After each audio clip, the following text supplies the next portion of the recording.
Writing your memoirs? Don't forget the hyphen between spider and man. Get the chopper ready. I won't be long. Hi everybody, I'm John. I'm Tyler. This is Elmar. And I'm Devin. And this is Andrew. So, we claim that Spider-Man gives players empowerment, allowing them to feel like Spider-Man himself with all of his superpowers. We also feel that Spider-Man is given this realism through the values of complexity, character immersion, and strategy. Other games that I have played that sort of amplify this superhero empowerment would be including sort of like Arkham, the Arkham series, Assassin's Creed, and Shadow of Mordor, because it has that progression where the more you play, the stronger a superhero you become. And then also, as you take on this mantle of a superhero, you sort of internally sort of turn into the character. Like when I played the Arkham series, I actually felt like Batman, and when I played the Spider-Man game, I felt like Spider-Man because I was doing all these moves that I realistically couldn't do in real life, but in that game it made me feel like I could do it, anything that Spider-Man could do.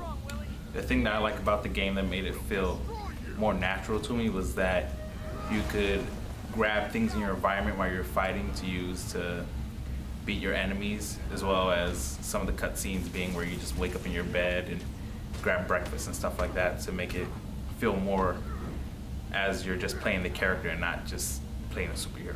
Yeah. So for this analysis, we're going to be taking into consideration the boss fight between Kingpin and Spider-Man. We believe this boss fight shows all of our values in detail. The value of strategy is implemented into the game through the different enemies that you have to fight, including the bosses as well, with the different types of enemies. There are shield enemies where you have to stun them in order to defeat them and get behind them, otherwise you won't do any damage. There's RPG enemies, and the bosses themselves have different elements through different stages they have to fight. The Kingpin, you go through like 4 different areas where he can do different types of attacks. So yeah, that's how strategy is implemented. Another value brought into the game is character immersion, like the witty remarks Spider-Man makes while fighting enemies, similar to how he does in the movies. The game even uses some of his signature moves, like ripping weapons out of enemies' hands, or even wrapping an enemy in webs so they can't fight back. As far as the level design of the fight, Spider-Man first begins outside on this level, and then he continues working his way up through the tower, fighting multiple enemies until finally going into Kingpin's office, which eventually begins the boss fight. The boss fight has multiple stages, first starting in the office, and as it goes, Spider-Man eventually gets thrown through a wall. To end the boss fight, we end up pushing Kingpin down through 4 floors to subdue him. The last value shown in the game is complexity. While focusing on a single gaming scene, you are given many choices in the form of QuickTime events. You have choices of whether you push the right buttons at the right time, or if you decide you don't want to, or you miss the opportunity. The focus meter is also complex and makes you choose between healing or using that really extravagant finishing move. So, to finish off this conversation, we're going to talk about our central argument. Our central argument is that this game gives you the most realistic experience as the character any game has given us to date. One thing that I think that makes it feel so realistic is what I've said before, those witty remarks, just because I feel like that's Spider-Man, you know, when he's fighting just regular criminals in the street, you know, he always has a punchline, always has a joke to say with it.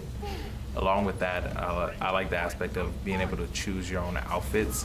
You can choose like outfits from like the original Spider-Man, or even just like the outfits that he made himself so he can go out crime fighting.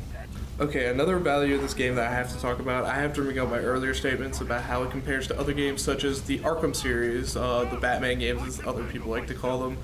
It has to go into the stealth aspect where you can either go in 2 different directions. You can either fight everyone or try a stealth aspect, and you center your game around that.